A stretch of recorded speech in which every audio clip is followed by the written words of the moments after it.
So what we wanted to do was create a web series targeting Black mental health awareness. This was in an effort to encourage people of color to seek guidance and counseling as they overcome the obstacles that they face in their everyday life. Hi, I'm Mr. Trey B12, and this is my web series on Black mental health awareness. All right, Jessica, well, thank you for being the first guest on the show. We're so happy to have you. So, first of all, you've been a mental health advocate for a number of years now. Yes. What has this journey meant to you, and why do you think that this is so important? Well, I started my mental health journey pretty young. When I was about 15, I was taking psychology classes in high school. I've always had like this fascination with the mind. The journey changed for me in high school when I started experiencing my own mental health issues. I battled depression for a very long time, and like most people in the mental health field, we kind of get into it to see, okay, well, what's wrong with me? And then kind of translate that into helping others. We often talk about how mental health is just so stigmatized within the African American community. So African Americans have a long history of trauma, stigmatization, and just being silenced, particularly about our mental health. If you think back 400 or 500 years ago when we were stuffed on slave ships, and if we said anything that was out of line, if we did anything that was out of line, we were thrown off the boat. When we got onto the plantations and we were sold, if we said anything, if we did anything, how we felt, we were beaten or we were killed. And so that type of mentality with us of just being silenced has resonated with us, has stuck with us, and it's generational. Our families taught us, don't say anything, don't do anything, just keep everything to yourself or keep it in the family. But if you're dealing with things like depression, anxiety, bipolar disorder, real serious issues, these need to be taken to a professional. So recently, we've seen a lot of our superheroes come out and talk about their depression, whether it be Gucci or Kanye or Kid Cudi, Chance the Rapper, with his anxiety. What do you think that this will mean to the millennials of our generation? And ultimately, what do you think it's doing to push the agenda forward? When you finally hear that, wow, they went through something that I went through, it humanizes them. It says, wow, they're just like me. I can relate more to them. And if Kanye West comes out and says, yeah, I had a great experience when I was in therapy or when I was seeking mental health treatment, I think our generation might be more willing to try it out. Depression. You have openly shared that you were depressed once upon a time. I think you said that you noticed this when you were around the age of 15. Yes. What were the steps in not only noticing that you were depressed, but going through the counseling and just coming to grips with the fact that you needed to seek help? I was constantly being told what to do with my life, who to associate with. Everything that I needed to do in my life was directed by someone else. I felt like I had no control at all. And on top of that, I was getting bullied at school. I was getting bullied by my family. I felt like I had absolutely no sense of belonging. And I really just turned to my only option at that point, which unfortunately was suicide. I tell this a lot in my stories that I vividly recall going to bed at night and having a Ziploc bag under my pillow with all of my dad's medications just jumbled up. And I had a bottle of wine in the closet. And I was probably 16 at this point. And to reflect on that, it's crazy that I didn't get help before. I waited about 10 more years until I finally sought help. It was a complex and a sense of pride for me that I had to get over because I'm a social worker. I need to figure this out on my own. Like, what does it look like a therapist going to see a therapist? Like, that makes me look like I don't have my stuff together. And that was something that I really had to get over. And my boyfriend now, he basically gave me the ultimatum. He said, you either have to get therapy or we can't be together. It was that serious, where it was impacting our relationship. And I sought a therapist through my hospital. It was a white woman. And I just felt like I couldn't click with her. I'm biracial. So growing up, I didn't really have the influences of my African American culture. I was really heavily influenced by my Asian culture. But having an Asian belief system, but being Black on the outside was very challenging for me growing up. And so I stopped. And things got worse. Things got worse. One day, right before Thanksgiving, I was in the emergency room. And I somehow drove myself there. But the entire time I was driving myself there, I just kept thinking, well, what if I just ran it off this freeway right now? What if I just got in an accident and hoped that I did the right, like hoped that I died?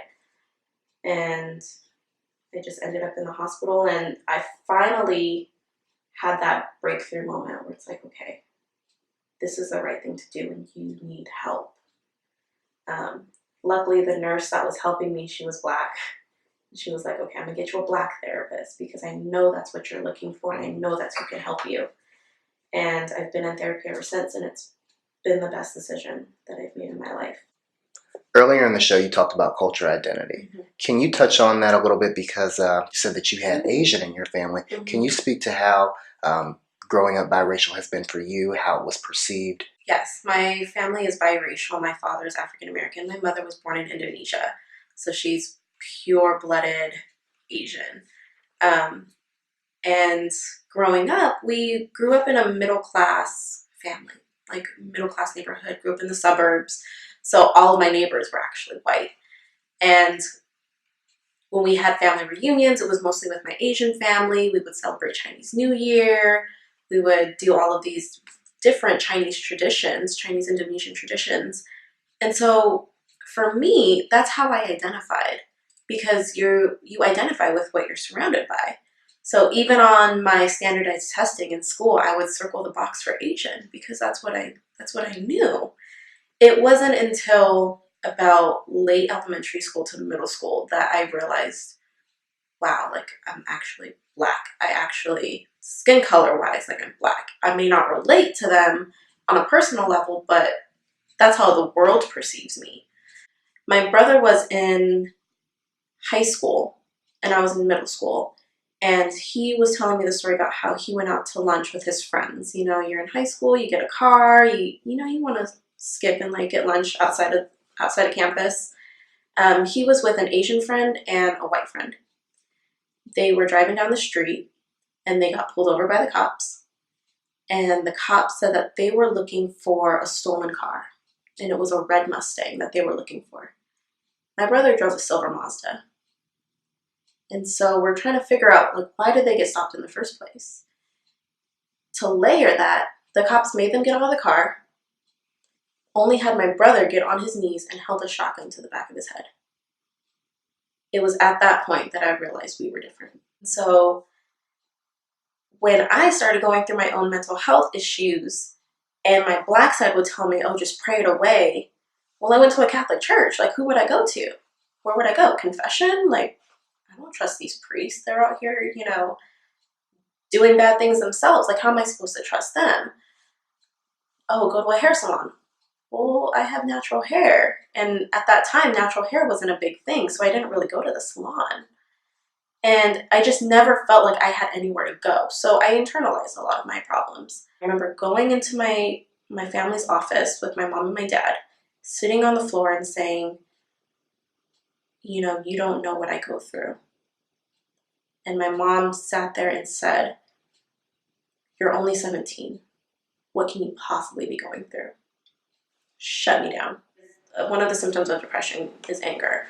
And so I would get very angry and very irritable. I wouldn't want to talk to people. And I know myself enough to say, okay, if I put myself in this situation, this is what's going to happen. And they didn't understand that. They still didn't understand that. And I told them in tears, I've been trying to tell you this since I was 17. And this is what happened. And of course, there was denial. No, we didn't say that. No, we would have been there for you. No, you weren't. And it was my mom's side, being Asian, saying, okay, well, everything stays in the family. You just deal with it and you get over it. And then my dad's side saying, go pray it away and go do this. But I had nowhere to go. And so it was just constant conflict all of my life. And so thankfully, I had friends and I had family from my boyfriend's side who was able to say, go get therapy. It's okay. We do it. It's fine. It doesn't matter if you're a therapist or not. Your Jessica first, and then you're a therapist second. Jessica needs help, and that's who matters in the situation.